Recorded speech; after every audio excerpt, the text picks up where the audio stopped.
Bom dia, amados irmãos. Nós estamos iniciando mais uma aula da nossa EBD, da classe de Teologia Bíblica do Antigo Testamento. Nós temos estudado o livro de Esdras e Neemias, especificamente desde o início desse mês, se eu não me engano, mais ou menos meados do mês passado.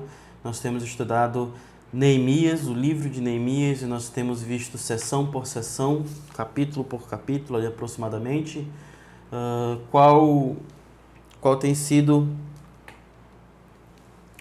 o ensinamento e os princípios de que Deus tem nos passados ali, referentes à vida em comunidade, referentes à vocação e referente à liderança cristã, meus irmãos. Então nós vamos ter continuidade hoje, nós vamos estar estudando o capítulo 5, em que ele vai tratar de também, nessas últimas lições, a lição passada e a lição de hoje e a lição da semana que vem, elas vão estar tratando da questão de oposições que Neemias ele passou no decorrer da construção da obra. Então nós vamos estar ali justamente lidando hoje com a questão de problemas internos. Nós vimos semana passada uma oposição externa ao ministério de Neemias, à obra que Neemias estava fazendo ali, ao projeto para beneficiar o povo de Deus e para glorificar a Deus ali em Jerusalém, na região onde Israel, Judá se localizava. Então nós vamos ver que Neemias ele sofreu oposição externa ali na semana passada, no capítulo 4, e essa oposição ela veio com muita força, ela veio numa tentativa de intimidar, de desmoralizar e de impedir a continuidade da obra, como haviam tentado e conseguido vezes anteriores, mas Neemias, movido ali pela sabedoria do Senhor, ele conseguiu gerenciar as emoções do povo e junto com pessoas que Deus levantou para estarem junto com ele, Neemias conseguiu controlar a situação.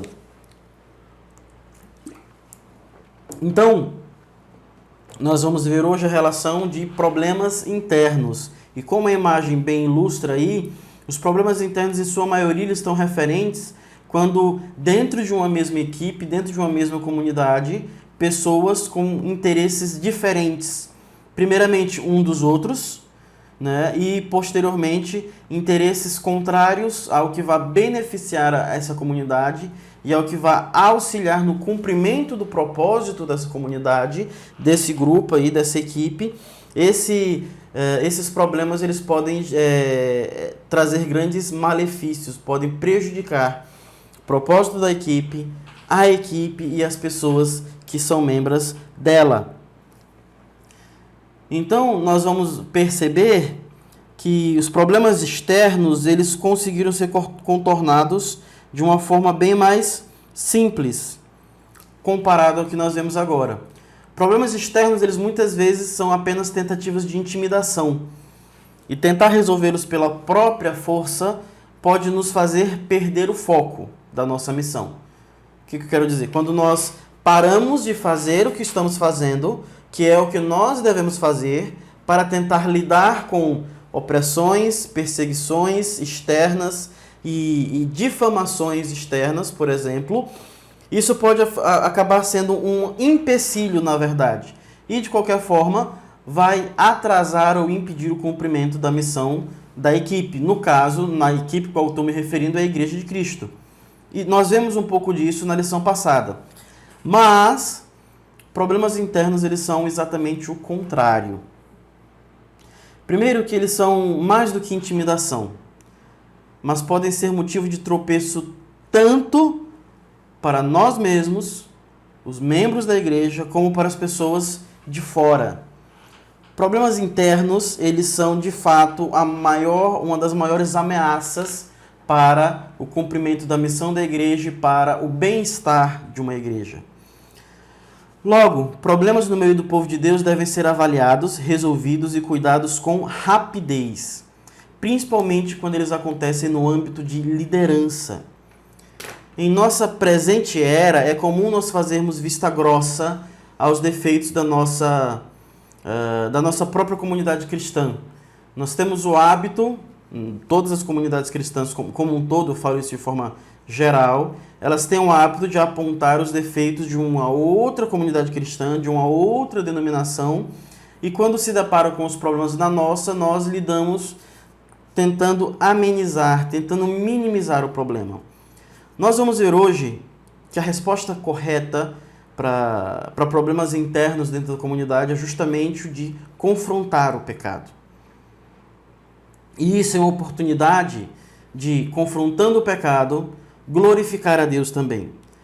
Quando vocês provavelmente já leram Neemias, o capítulo 5 inteiro, e vocês vão ver no meio do capítulo 13 mais ou menos ali, que o resultado da ação de Neemias na resolução do problema, ele foi benéfico e ele levou ao povo, ele induziu ao povo a glorificar a Deus, a louvar ao Senhor pela resolução do problema. Então, meus irmãos, o pecado ele vai tentar um empecilho para o crescimento da comunidade cristã. E a forma correta de lidar, por mais que doa, por mais que muitas vezes nós vamos aqui ver que foi necessário ser levado a um constrangimento, ela vai trazer os benefícios de glorificar a Deus. Então, eu espero que vocês já tenham lido o capítulo 5 de Neemias. Caso não, dá uma pausa, vai ler, dá uma lida rapidinha, para você poder entender e conseguir prosseguir comigo no decorrer do ensino da lição. Eu não vou fazer uma leitura extensa, mas eu vou estar lendo aos poucos, à medida que a gente vai vendo ponto por ponto. Justamente para podermos remir o tempo, vocês vão precisar fazer essa leitura antecipada para conseguirem me acompanhar. Tá ok? Prosseguindo então, né? O problema vem à tona. E é assim exatamente que começa o início do capítulo 5. O problema vindo à tona ali com o prosseguimento do trabalho. Vamos ler lá rapidinho só a primeira parte do capítulo 5, os primeiros 5 versículos. Ora, o povo, homens e mulheres, começou a reclamar muito de seus irmãos, judeus. Ora, o povo, homens e mulheres, começou a reclamar muito de seus irmãos, judeus. Alguns diziam: nós, nossos filhos e nossas filhas somos numerosos, precisamos de trigo para comer e continuar vivos. Verso 3, outros diziam: tivemos que penhorar nossas terras, nossas vinhas e nossas casas para conseguir trigo para matar a fome. E havia ainda outros que diziam: tivemos que tomar dinheiro emprestado para pagar o imposto cobrado sobre as nossas terras e as nossas vinhas. Apesar de sermos do mesmo sangue dos nossos compatriotas e de nossos filhos serem tão bons quanto os deles, ainda assim temos que sujeitar os nossos filhos e as nossas filhas à escravidão. E de fato, algumas das nossas filhas já foram entregues como escravas e não podemos fazer nada, pois as nossas terras e as nossas vinhas pertencem a outros. E o problema que vem à tona, que ele surge, que ele explode ali nas mãos de Neemias, ele pode ser entendido e composto de 3 fases, apesar de que ele chega a um ápice ali, né? O problema, ele surge ele começa sendo aparente, evidente necessidade básica, né? Nós vemos problemas com as necessidades básicas. E como aconteceu isso? Reconstrução de um país, ela custa caro. Nós vemos lá em Esdras 1 e Esdras 2, que o povo, os exilados, quando eles voltaram, eles tinham recebido ofertas, eles tinham recebido dinheiro, e eles mesmos tinham arrecadado riquezas no período que eles estavam no exílio. Só que o empenho dos exilados em deixar... Então, eles tinham bastante recurso. Só que reconstrução do templo, reconstrução da cidade, reconstrução do país, isso custa caro. E a maioria das ofertas recebidas tinham a finalidade de reconstruir o país. E aí nós temos somado a isso eventuais períodos de estiagem, que acontecem muito no Oriente Médio, né? Um período de estiagem um pouco mais longo dificulta, e pessoas ricas sofrem, mas pessoas pobres sofrem muito mais. Então, a situação que nós vivemos no nosso país hoje caracteriza bastante essa tensão. Todos estamos sofrendo, tanto questões psicológicas que o isolamento social traz, como a questão de trabalhar, a necessidade de trabalhar, o micro pequeno empresário, o trabalhador autônomo, que depende basicamente do trabalho de cada dia para poder ter seu dinheiro, ele se encontra em necessidade. Há muita semelhança com um período de estiagem. Não é que é preguiça ou não tem sabedoria de gerenciar o dinheiro. A questão é, conta-se com a possibilidade de poder trabalhar. O povo conta, né, o agricultor, ele conta com a possibilidade de poder plantar e poder colher.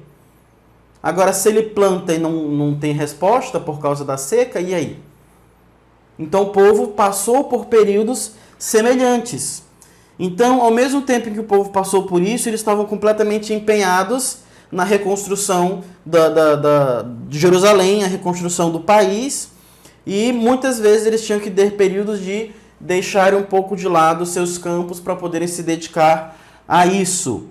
Somado a isso, nós vamos lembrar que o povo, em seus ciclos de amor e dependência de Deus, tem um ciclo em que um momento eles confiam e dependem de Deus, mas uma geração para outra há um erro nessa transmissão desse conhecimento e o povo abandona Deus. E foi o que aconteceu também com os exilados. Os profetas Ageu e Zacarias, como nós vimos anteriormente, eles foram enviados para reanimar e exortar o povo a voltarem-se para Deus, a voltarem-se para o Senhor. Então, em Ageu 1, 5 e 6, nós vamos ver que houve também um momento de punição de Deus nesse período dos exilados, dentro desses 90 anos, em que, obviamente, os pobres acabaram sofrendo um pouco mais. Então, todos esses períodos promoveu uma dificuldade para a nação como um todo, do qual os mais pobres eles vão sempre ser mais prejudicados. Só que, dentro dos padrões de Deus, quem deve cuidar dos pobres, quem deve cuidar dos necessitados, obviamente a misericórdia ela vem do Senhor, nós vamos ver aqui alguns textos bíblicos que vão tratar isso. Deus é o misericordioso, Deus é aquele que cuida do necessitado, mas Deus, dentro do seu padrão teocrático de nação, ele estabelece que os próprios compatriotas, a começar pelos os nobres, pelos líderes, pelos oficiais do povo, eles devem cuidar dos mais necessitados. Eles devem ajudar aqueles que estão passando por dificuldade. Então, a liderança ela é um presente de Deus para consolar, para confortar e para guiar o povo de Deus. Só que nós vemos aí a segunda fase, o segundo momento do problema, que é o que está bem no verso 3, né? Que eles tiveram que penhorar as suas terras, suas propriedades, suas posses. Lembrando que em Levítico e em Deuteronômio vai estar determinado que a terra ela pertence a Deus. E isso, dentro de um padrão teocrático, significa o quê? Houve a divisão da terra para o povo de Israel. Cada família, cada clã, cada pessoa recebeu, cada tribo recebeu sua porção de terra para poder produzir e se desenvolver. Mas a terra pertencia a essa tribo por herança, logo seria passado de pai para filho, mas, em última instância, ela pertencia a Deus. E o que é que isso implica dentro de uma perspectiva comércio econômica, como posso dizer? Quando era feita uma venda da terra dentro do padrão da lei de Moisés, não estava se vendendo a terra necessariamente. Estava se vendendo a possibilidade de usufruir dos frutos daquela porção de terra e de trabalhar naquela porção de terra e usufruir dos frutos dela. Só que, periodicamente, na verdade é que não há uma comprovação de que isso foi realizado na prática, mas dentro da lei de Deus existia um ano chamado Ano de Jubileu, que seria aproximadamente a cada 40 anos, se eu não me engano. E nesse ano, todas as compras e vendas elas eram encerradas, todos os contratos. E as terras que foram vendidas para outras pessoas voltavam à família original. A família que tinha ela por direito, por herança, que recebeu lá quando Deus distribuiu a terra. Então o povo estava vendendo suas terras e fazendo por necessidade, fazendo algo que a princípio não deveriam e não precisariam, mas justamente para poderem fugir da fome. Então nós vemos ali o problema do oportunismo, o problema da usura da liderança. Os líderes civis do povo, se aproveitando da necessidade, emprestavam dinheiro e alimento, induzindo os cidadãos a hipotecarem as suas próprias casas. Aí você pensa, Diego, mas exigir penhor é um direito, com certeza. Em Deuteronômio 24, 10 e 11, é direito de quem empresta dinheiro ou qualquer outra coisa, exigir um penhor à altura.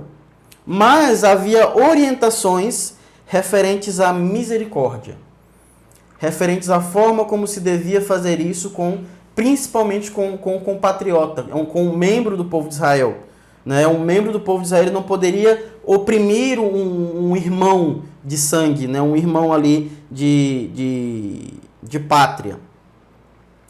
E era exatamente que os líderes estavam fazendo. Uma das leis de Deuteronômio, inclusive, ela proíbe o que a gente chama de usura. Na verdade, a gente não chama, que foi uma palavra que entrou em declínio. Mas o que a gente chama de cobrar juros, que é a agiotagem, hoje em dia, comumente. Então, um judeu, ele não poderia cobrar juros de um empréstimo que ele fez para um outro judeu. Ele poderia emprestar e requerer o dinheiro ou o bem de volta, mas ele não poderia cobrar juros. E aí nós vamos entrar na terceira fase do problema, que revelava a real natureza do problema, que mostrava ali o real pecado. Porque, pensem bem, Deuteronômio, deixa eu só encontrar aqui, Deuteronômio 15 vai dizer o seguinte: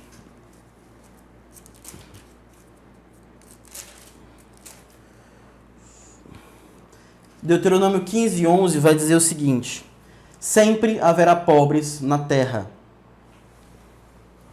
O texto inteiro vai dizer: sempre haverá pobres na terra.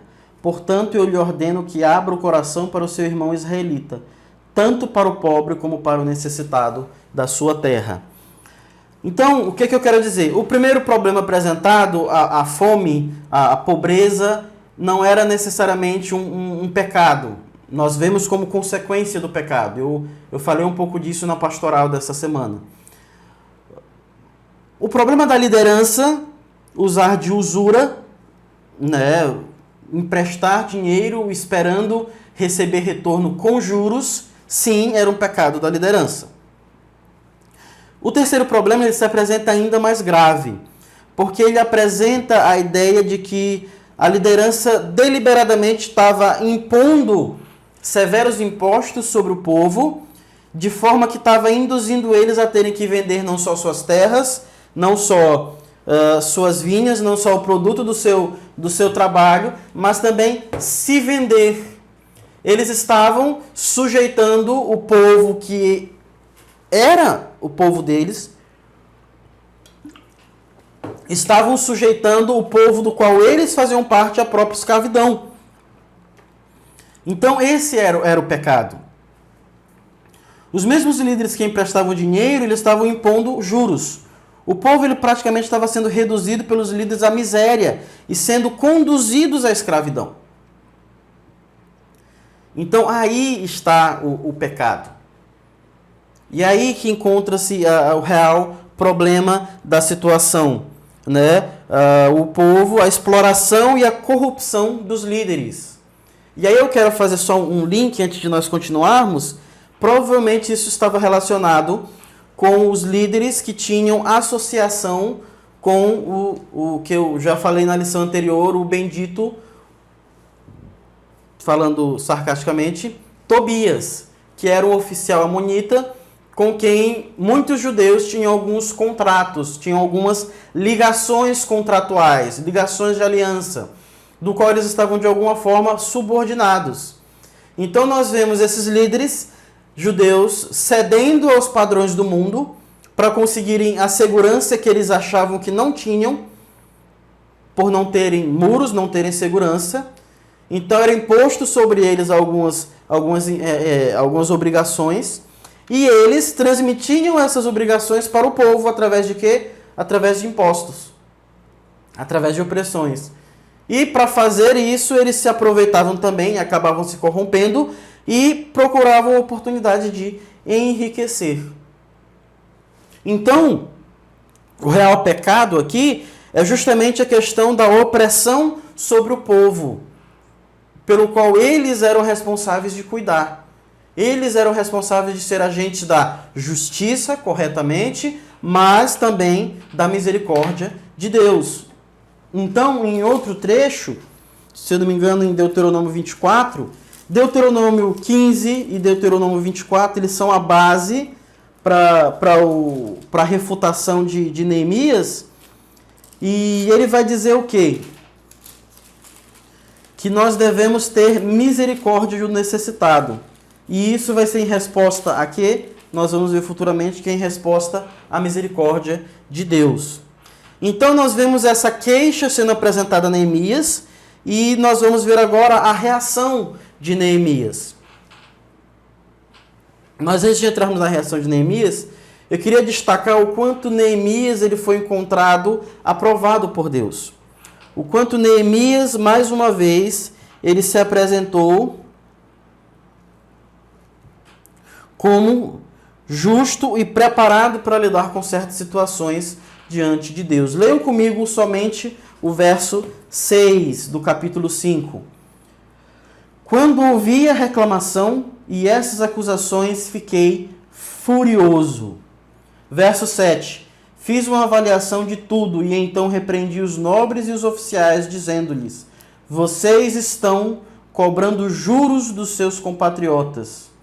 Por isso convoquei uma grande reunião com eles e disse: na medida do possível, nós compramos de volta nossos irmãos judeus que haviam sido vendidos aos outros povos. Agora vocês estão até vendendo seus irmãos. Assim eles terão que ser vendidos a nós novamente. Eles ficaram em silêncio, pois não tinham resposta. E onde que mais uma vez nós vemos as características de um líder aprovado aqui no caráter de Neemias? Nós vamos ver isso em duas facetas principais. A primeira que eu destaco é a conduta prudente e moderada. Apesar de quando Neemias, apesar da reclamação e das acusações, o levarem a forte indignação, Neemias cuidou de avaliar a situação. Então nós vemos aqui a sabedoria de Neemias em mesmo nessa forte indignação, ele reagiu de forma prudente, ele reagiu de forma sábia, ele não se deixou ser levado pelos seus sentimentos. E a segunda, é que Neemias ele apresenta uma coerente fundamentação teológica. Neemias apontou para a lei de Deus, para mostrar aonde que os nobres estavam pecando. Lá em Deuteronômio 24, 10. Leiam lá comigo, rapidamente, acompanhem comigo na Bíblia de vocês.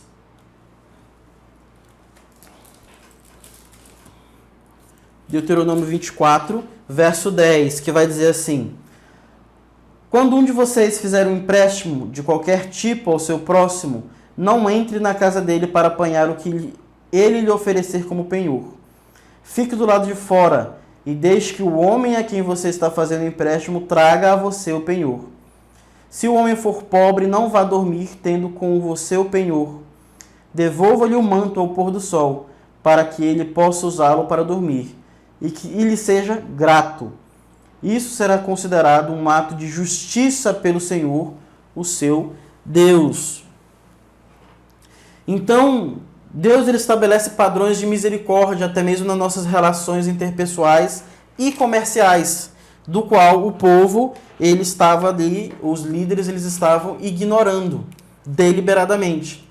Nós vamos ver, meus irmãos, que até quando Neemias ele vai usar de um argumento lógico, ele se fundamenta na palavra. Olhem lá no verso 8 do capítulo 5. Na medida do possível, nós compramos de volta os nossos irmãos judeus que haviam sido vendidos aos outros povos.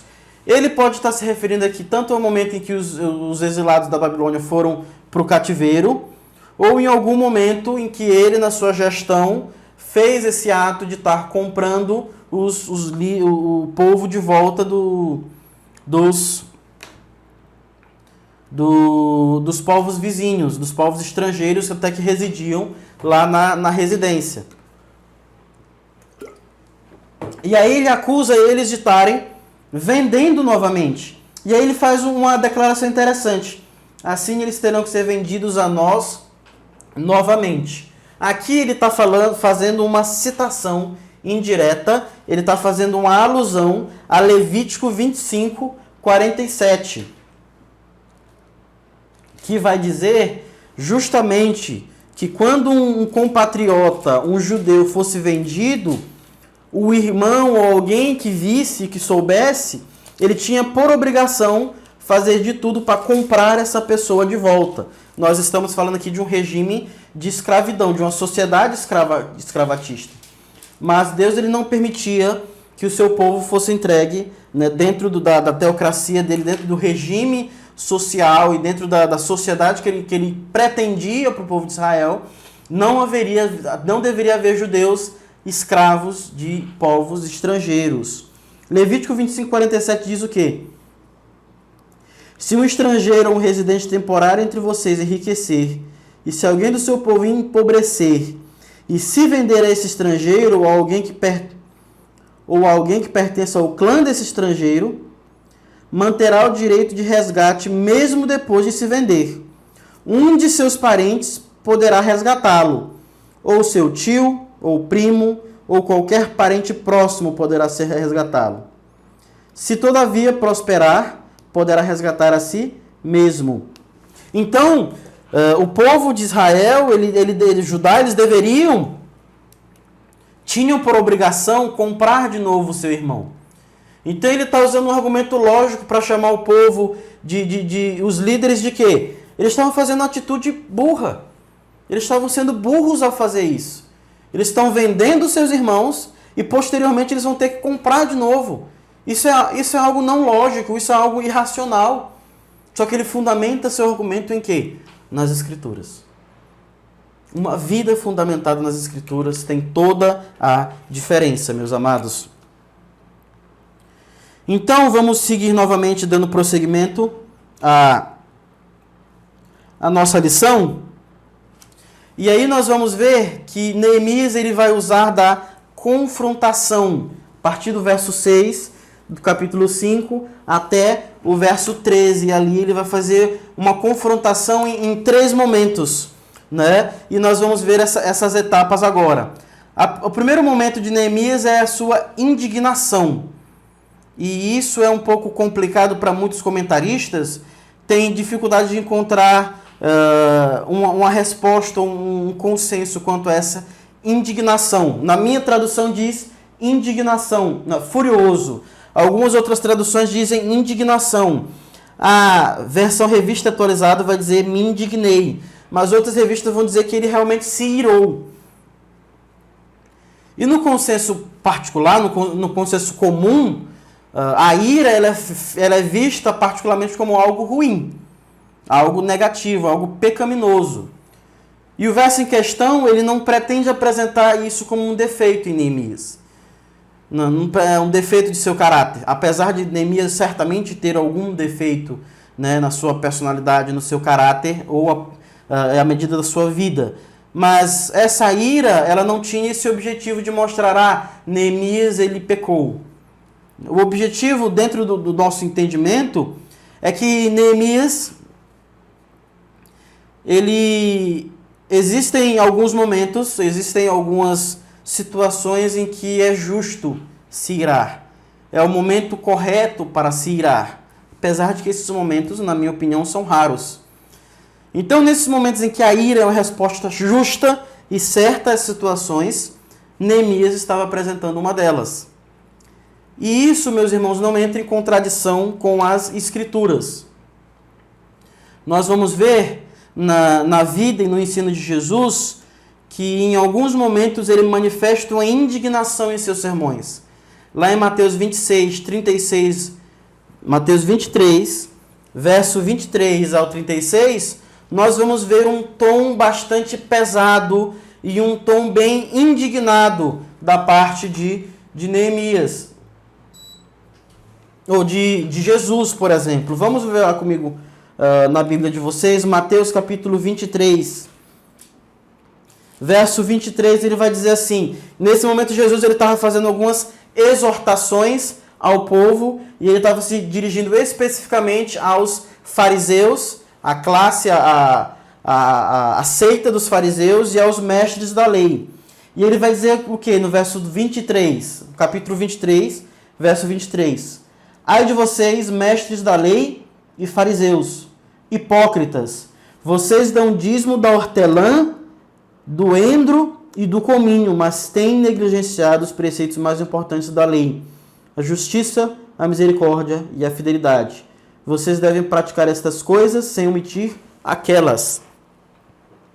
Então, coincidentemente, ou como um pastor amigo meu tem o hábito de falar, jesuicidentemente, o tema aqui no verso 23 é o mesmo do tema que nós estamos lendo de Neemias.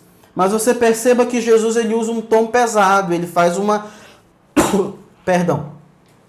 Ele faz uma linguagem bem ofensiva mesmo, hipócritas. No verso 25, ele vai repetir hipócritas. No verso 27, novamente. Verso 29, novamente. Verso 33, ele se torna ainda mais duro. E ele mostra ainda mais indignação nas suas palavras. No verso 33, Jesus vai chamar eles de serpentes, raça de víboras. Como vocês escaparão da condenação ao inferno? Então Jesus ele mostra essa indignação santa, por assim dizer, em seus sermões. E em muitas atitudes deles, de Jesus, elas são muitas vezes enérgicas. Mateus 21, 12 e 13 vai relatar o momento em que Jesus, ao adentrar no templo, ele expulsa a chicotadas os mercadores que estavam ali no pátio, vendendo animais e várias outras coisas referentes ao serviço sacrificial. Então, os mercadores eles já estavam vendendo dentro do templo. Então, Jesus em uma atitude de indignação. Então, nós vamos ver, meus irmãos, que indignação em alguns momentos, e ela é uma resposta justa. Nós vamos ver Paulo falando isso algumas vezes. Ireis, mas não pequeis. Mas isso, como eu falei anteriormente, em momento algum é motivo para que Neemias ele tenha uma atitude injusta. Aí é que está o contraste. As atitudes de Jesus em nenhum momento elas foram injustas, elas foram próprias para aquele momento. As atitudes de Neemias, apesar da sua indignação, ela não foi em momento algum injusta, imprópria, indigna do cargo que ele estava exercendo e do povo ao qual ele estava se dirigindo. Porque quer queira, quer não, meus amados, os líderes dos judeus ainda eram judeus, eles ainda eram povo de Deus. E deve-se haver um cuidado na forma como se dirige ao povo de Deus.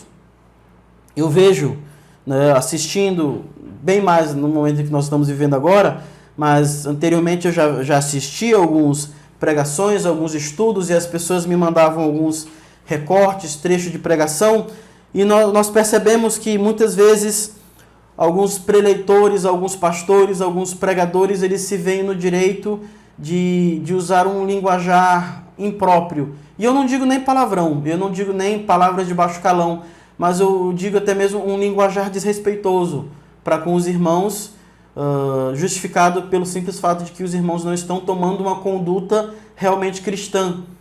Nós devemos ter o respeito pelo povo que foi comprado pelo sangue de Cristo. Esse é o meu pensamento. E apesar de muitas vezes nós nos indignarmos, nós não podemos abrir um precedente para atitudes injustas.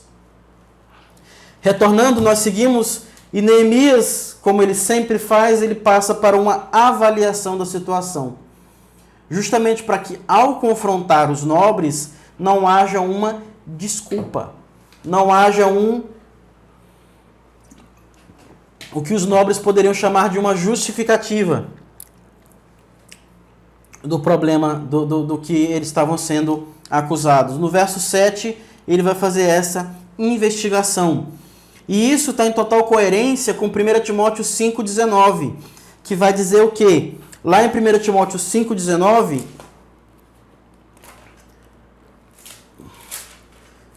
Paulo dando instruções a Timóteo sobre os presbíteros. A primeira carta de Paulo a Timóteo, ele trata bastante dessa questão. Vai dizer o quê? Não aceite acusação contra um presbítero se não for apoiada por 2 ou 3 testemunhas. Verso 20 vai dizer também: os que pecarem deverão ser repreendidos em público, para que os demais também temam.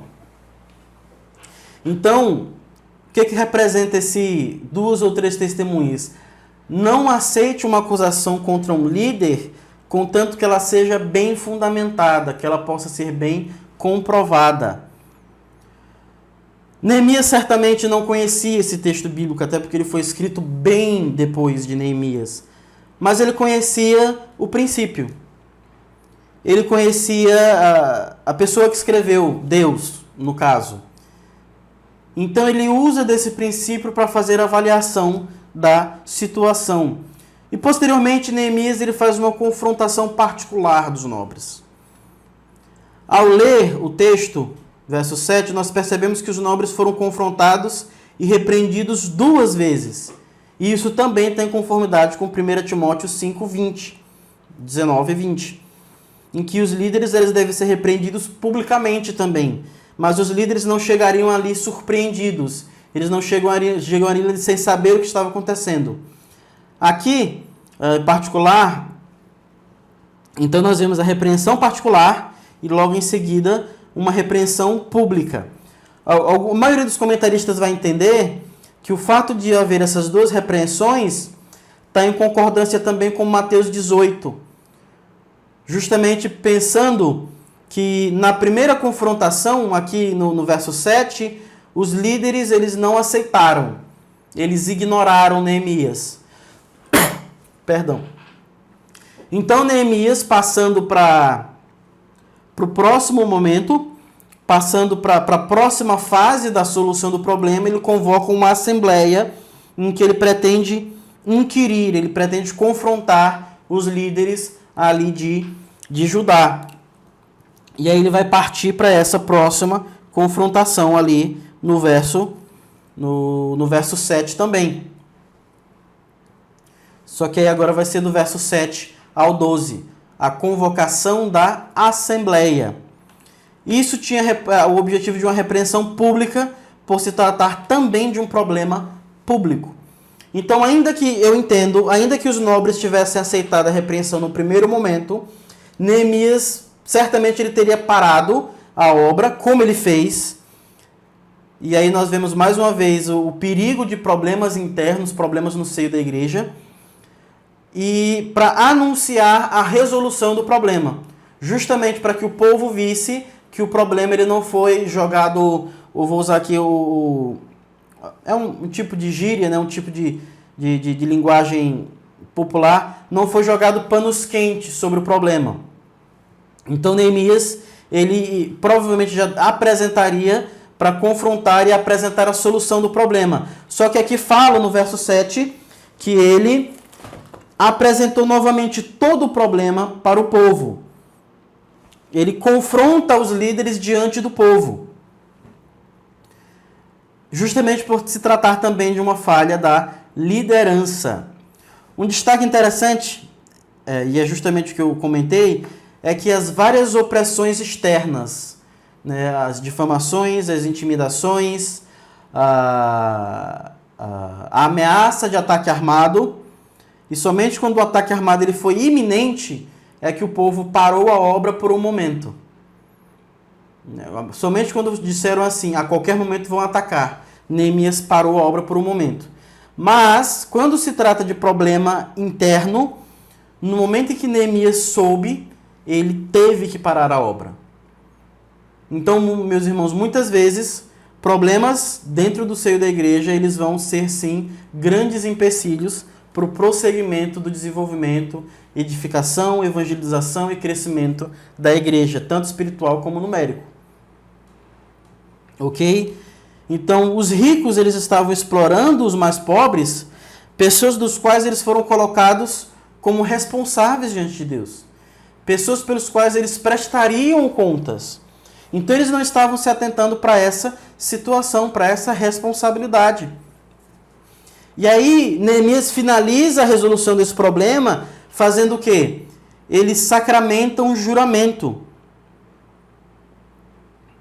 Ele estabelece uma anistia feita sob juramento no verso 12 e no verso 13. Vai dizer assim, eles responderam, no caso, os nobres, nós devolveremos tudo o que você citou.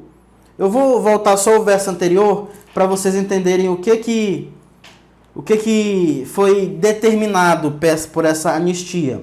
Verso 11. Devolvam-lhes imediatamente suas terras, suas vinhas, suas oliveiras e suas casas, e também os juros que cobraram deles, a 100ª parte do dinheiro do trigo, do vinho e do azeite. Então, e eles responderam, nós devolveremos tudo o que você citou, não exigiremos mais nada deles, vamos fazer o que você está pedindo.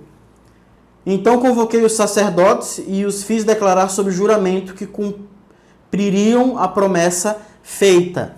Aqui a gente vê o que a gente chama hoje de um contrato, um decreto com firma reconhecida, um contrato com firma reconhecida. Eles estavam assumindo um compromisso de que eles cumpririam aquilo. Só que em uma sociedade que leva em conta Deus, mas nossa sociedade leva em conta Deus, nem tanto.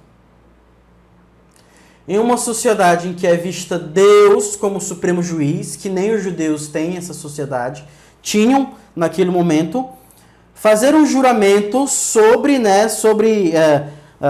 supervisão dos sacerdotes, tendo os sacerdotes ali como juiz de paz, estava se afirmando que esse decreto estava sendo feito para com Deus, e que Deus é que prestaria contas. Por isso, no verso 13, Neemias ele faz aqui o que a gente pode chamar de um ato profético, né? Também sacudi a dobra do meu manto e disse, Deus assim sacuda de sua casa e de seus bens todo aquele que não mantiver a sua promessa. Tal homem seja sacudido e esvaziado. Neemias estava confirmando ali que quem não cumprisse sua parte, né, nessa anistia, o nobre que não cumprisse, devolvesse, prestaria contas com Deus. E Deus seria o executor desse penhor. Esse ato profético ele tinha essa finalidade. O juramento ele seria feito e inspecionado por Deus. Então nós vemos que é feito o encerramento do problema ali. E Neemias, como eu falei, nós temos ali o problema, a confrontação e a correção. Só que olhando para o aspecto de igreja já também, e olhando ali para o que Neemias fez, nós vamos ver que Neemias faz um pouco mais. Neemias ele vai apresentar, e ele já mostrou como isso era um padrão errado de liderança. Uma correção e uma exortação. Só que, meus irmãos, isso não é suficiente. Assim como um evangelho que só aponta o erro não é suficiente. E o que Neemias teve que fazer também? Neemias, ele partiu para uma apresentação dos paradigmas corretos, uma apresentação dos padrões corretos de liderança. Dentro da repreensão de Neemias, ele não tinha a simples intenção de expor os nobres, de constranger os nobres, mas ele também tinha o desejo de corrigir o padrão de liderança contrário ao que Deus tinha para o seu povo. Neemias, ele apresenta, então, pelo menos ali 3 aspectos de conduta de um líder segundo o coração de Deus, do qual o povo deveria seguir o exemplo. Isso se encontra já a partir do verso 14. E a gente vai avaliar e estudar um pouco isso. Neemias começa no verso 14. Além disso, depois de terem feito isso, ele fala, além disso, desde o 20º ano do rei Artaxerxes, quando fui nomeado governador deles na terra de Judá, até o 32º ano de seu reinado, durante 12 anos, nem eu, nem meus irmãos comemos a comida destinada ao governador. Mas os governantes anteriores, aqueles que me precederam, puseram um peso sobre o povo e tomaram dele 480 gramas de prata, além da comida e do vinho. Até seus auxiliares oprimiam o povo. Mas, por temer a Deus, não agi dessa maneira. E essa é a base do ministério de Neemias, da conduta moral de Neemias. O temor do Senhor. E nós vemos o temor do Senhor movendo Neemias em uma boa liderança em 3 momentos.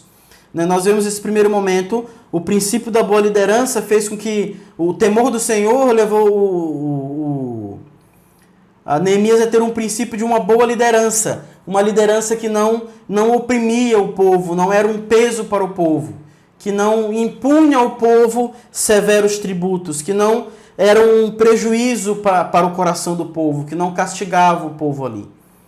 Só que, em continuação, o mesmo temor do Senhor é também o princípio de uma boa conduta. No verso 16 vai dizer o quê? Ao contrário do que os governantes anteriores faziam, eu mesmo me dediquei ao trabalho desse muro.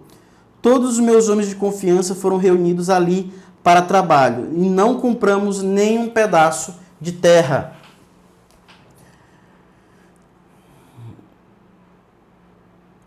Neemias, ele nesse mesmo temor do Senhor, ele moveu na sua boa conduta em liderar através do companheirismo, da humildade e da liderança servil. Neemias, ele não foi alguém que botava as pessoas para trabalharem, por assim dizer, mas ele era alguém que chamava as pessoas para trabalharem junto com ele. Ele era alguém que estabelecia um projeto e colocava, era o primeiro a pôr a mão, né, nesse projeto. Ele era alguém que se colocava em igual para com seus compatriotas. E ele era alguém que liderava através do serviço. Ele sabia que ele estava ali para estar à disposição dos outros e não para colocar os outros à sua disposição.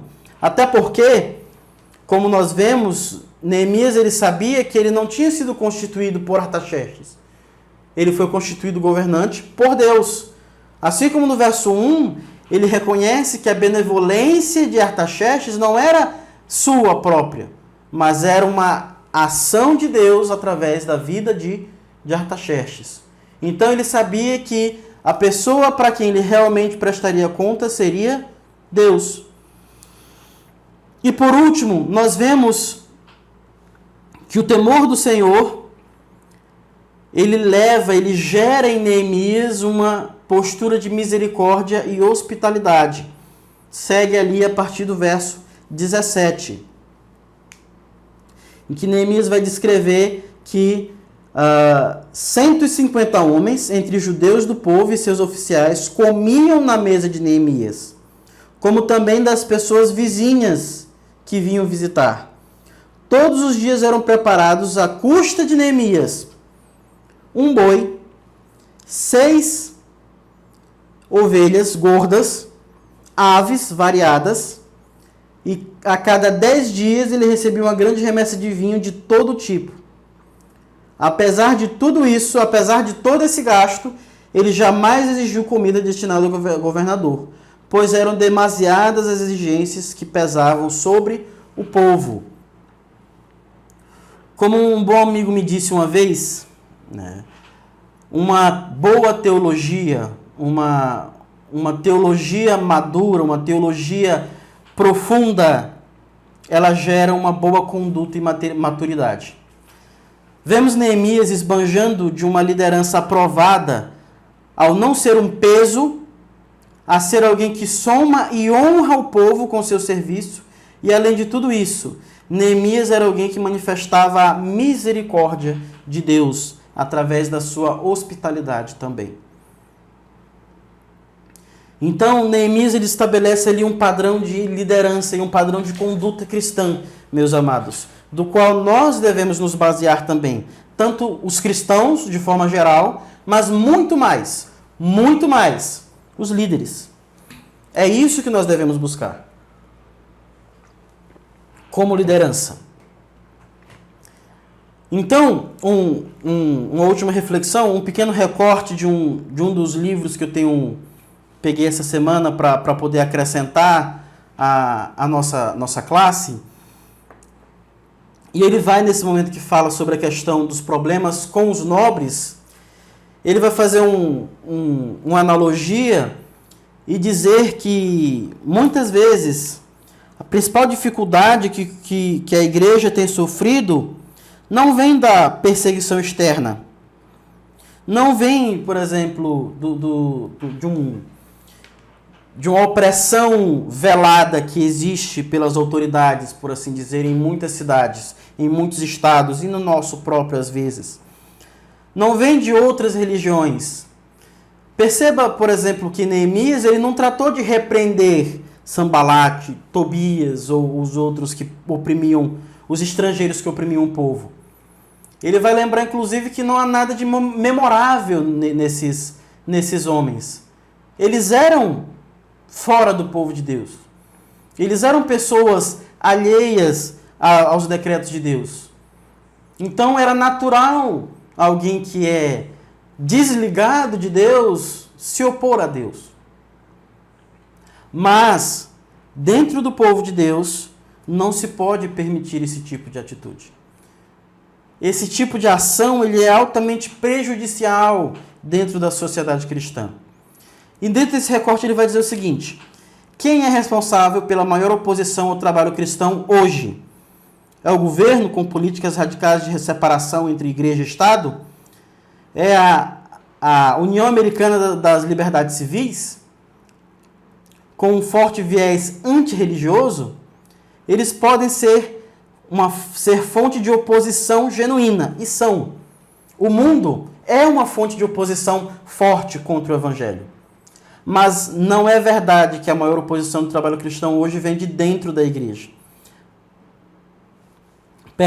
Mas não é verdade que a oposição ao trabalho cristão hoje vem de dentro da igreja, de quem deseja uma forma de piedade, mas rejeita o cristianismo genuíno. E só para vocês entenderem um pouco do que eu estou querendo dizer, essa semana, olhando nas redes sociais, o pastor Franklin Ferreira compartilhou a história de um capelão militar nos Estados Unidos, em que ele enviou um e-mail para vários outros capelões do exército, né, das forças ali, do qual ele tinha contato. E esse e-mail ele vinha com um link do livreto, que tem sido muito propagado aqui no Brasil também, que é o Coronavírus e Jesus Cristo, de John Piper. Se não me engano, o título é algo assim. E ele compartilha com seus colegas ali de trabalho, né, por assim dizer, apresentando esse livreto como um forte recurso para ajudar nesses momentos em que eles estão vivendo. E 22 capelães entraram com um processo contra esse capelão, esse pastor, porque eles receberam esse e-mail. E a justificativa deles é que esse pastor está propagando um material do qual eles não eram compactuantes, então eles não queriam receber esse material. Esses capelães, aparentemente, eles fazem parte de um grupo, hoje em dia, que denomina-se cristãos progressistas, né? E se mostra um movimento antirreligioso, na verdade, um movimento anticristão, né? Um movimento anti-evangelho, por ser contra a essa linha mais conservadora e mais fundamentada nas Escrituras. Então vocês percebam que o mundo lá fora, se você quiser demonstrar amor para ele recebe, porque para eles é algo proveitoso, é algo conveniente. Mas dentro dos nossos próprios relações interdenominacionais, dentro das nossas próprias relações cristãs, muitas vezes nós estamos nos degladiando. Esse é o verdadeiro prejuízo à obra cristã, ao trabalho cristão. E para concluirmos, muitas vezes, infelizmente, os motivos pelos quais os maiores problemas para o cumprimento da missão da igreja têm sido seus próprios membros quando colocamos as nossas prioridades e interesses acima do reino. Quando queremos usar a igreja como um trampolim para uma ascensão social. Quando nós queremos usar a igreja como um meio para eu subsistir, como um meio para eu divulgar meu trabalho e conseguir meus interesses, como um meio para eu ser beneficiado com relações com várias outras classes sociais. A igreja ela deixa de cumprir a sua missão quando seus membros deixam de conduzir as suas vidas pelos padrões de liderança e conduta de Deus. Quando nós deixamos de ter a palavra como nossa única regra de fé e prática. E quando nós usamos as soluções paliativas para problemas graves. Quando nós queremos empurrar para debaixo do tapete, ou quando nós queremos jogar panos quentes sobre problemas que devem ser tratados e resolvidos rapidamente. Então, o meu desejo é que nós possamos usar esse material e sermos acrescentados pela palavra de Deus e aprendermos a desenvolver nossos dons, nosso caráter e uma liderança sadia para a nossa igreja e para o momento que nós estamos vivendo. Então, desejo que Deus lhe abençoe e que nós possamos ser conduzidos em nossas vidas e ser consolados pelo Senhor, pelo momento que nós estamos vivendo. E muitas vezes nem está relacionado a isso, a pandemia, mas devido ao fato de nós estarmos no momento que nós estamos vivendo, nós estamos sofrendo perdas e muitas vezes nós não podemos, por exemplo, como nós sofremos essa semana, não podemos nos despedir das pessoas que nós amamos como nós queríamos. Então eu quero pedir força dos irmãos, pedir que se fortifiquem no Senhor, que busquem consolo no Senhor e que meu desejo é que o Espírito Santo de Deus possa ser aquele que nos fortalece nesses momentos, para que nós possamos passar por isso e glorificar a Deus com a nossa conduta e com a nossa vida. Quero orar com vocês. Pai querido, eu venho te agradecer pela tua graça, pelo teu amor, pela tua misericórdia e pela tua palavra, Deus, que é viva, que é poderosa, que é eficaz e que nos conduz, Deus, para toda boa obra e que nos conduz, Pai amado, a fazer a tua vontade. Que tu, Deus, nos direcione, nos acrescente, que tu possa, Deus, a nos corrigir. Se essa lição, Deus, nos apontou algum pecado que nós precisamos mudar, que tu venha, Senhor, a nos dar a sabedoria e o discernimento de fazer isso de forma radical, me refiro a rápida e eficiente, Deus, e que nós possamos abandonar esse pecado para progredirmos como uma comunidade que glorifica o teu nome em santidade e em amor. Te agradeço pela vida de cada irmão, que eles sejam abençoados e guardados em nome do teu Filho amado Jesus Cristo. Amém.